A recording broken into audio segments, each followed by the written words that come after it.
Meteor, Satoshi, Derplander. We know our poster-loving boilerplate Warrior of Light stand-in by many names. He's the point-of-view character for the player in trailers, in promotional materials, and game covers. Appearing in the iconic form of a different job in each expansion for well over a decade, he's quite literally the face of Final Fantasy XIV. But he wasn't always the only one. Back in the early days of 1.0, a second character was given a high-resolution CG-rendered model. A female Hyur, who, dressed in exactly the same armor. A gender-swapped variation of the character.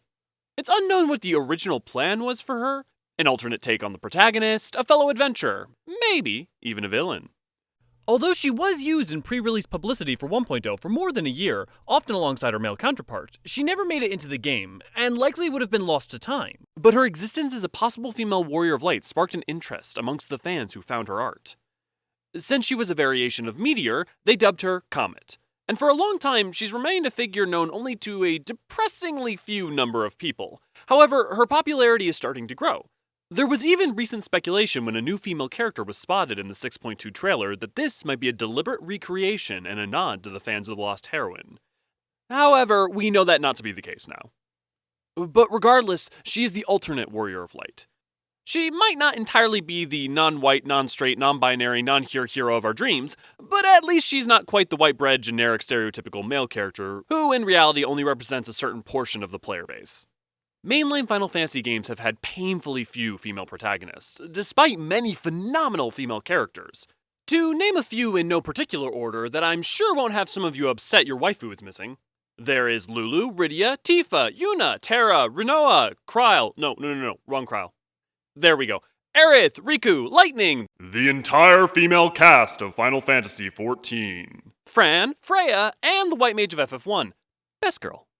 There have always been female members of the cast, and often they are as beloved as the protagonist. But your point of view and character you inhabit are inseparable from the story you experience. Traditionally, games, particularly fantasy games, have been marketed towards boys and men, as there was a prevalent view that girls did not play them, and boys wouldn't want to play a female character, which in all reality became a painfully self-fulfilling prophecy. But those tides have long since shifted, and whether convention or industry are prepared, people of all kinds now call themselves gamers and warriors of light. Just look around Limsa. Or, better yet, don't. How about Ul'dah the Quicksands? Or not that either. Gridania? Nope. Is there anywhere that's not full of weirdos? Well, moving on. When we look to the recent era of Square Enix, no, Final Fantasy XIII doesn't count, it was 14 years ago. Yes, feel old. We have, at best, Final Fantasy XV adding a character creation option that allowed you to play Noctis as female in gameplay only, and no signs on the horizon of a female protagonist or such options for Final Fantasy XVI. Thankfully, we can represent ourselves, or our desired characters, however we wish in the wide world of Eorzea, even if not in its official marketing. And perhaps one day, we'll see COmet on another shard, a kindred spirit of adventure and journey. After all, just look at Ardbert. And perhaps, with such a meeting, her and Meteor might share center stage on a poster and trailer. But regardless, while we wait for gaming as a whole to catch up to reality, be it in our own representations, or a black-haired Hyur lost to time, fans have found their own protagonist for Final Fantasy XIV, regardless of race, orientation, or gender. Thanks for watching, Archons.